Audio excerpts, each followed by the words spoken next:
ఈ రోజు నుంచి మీరు జాకెట్లు వేసుకుంటారని చెప్పి అందరికీ జాకెట్లు పంచిపెట్టాడు. అందరికీ జాకెట్లు పంచిపెట్టంగానే వాళ్ళు జాకెట్లు వేసుకోవడం మొదలుపెట్టారు.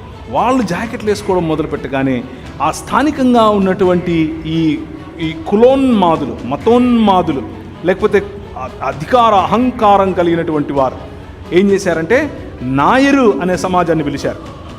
నాయర్ అనే సమాజాన్ని పిలిచి నాయరులకు అని చెప్పారు, అరే క్షత్రియ జాతి ఇప్పుడు ఎక్కువగా లేదు కాబట్టి మీరే ఇప్పటి నుంచి క్షత్రియులు రా, ఇదిగో కత్తులు తీసుకోండి, వెళ్ళండి, దొరికినట్టు తెగ నరకండి.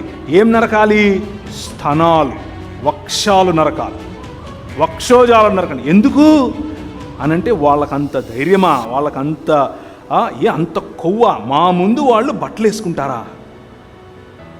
మనం ఇప్పుడు ఏమనుకుంటున్నామనంటే ఇది సనాతన కాలం నుంచి వచ్చినటువంటి సాంప్రదాయం. చూసారా మా చీరలు ఎంత బాగుంటాయో, ఎంత అందంగా మేము డ్రెస్ చేసుకుంటాం. మిషనరీలు నేర్పించారు మనకు.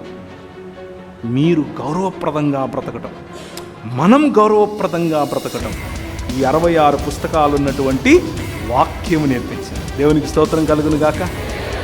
66 పుస్తకాలు ఉన్నటువంటి ఈ వాక్యము మనిషిని మనిషిగా మారుస్తుంది అని చెప్పడానికి ఒక చిన్న ఉదాహరణ చెప్తున్నాను.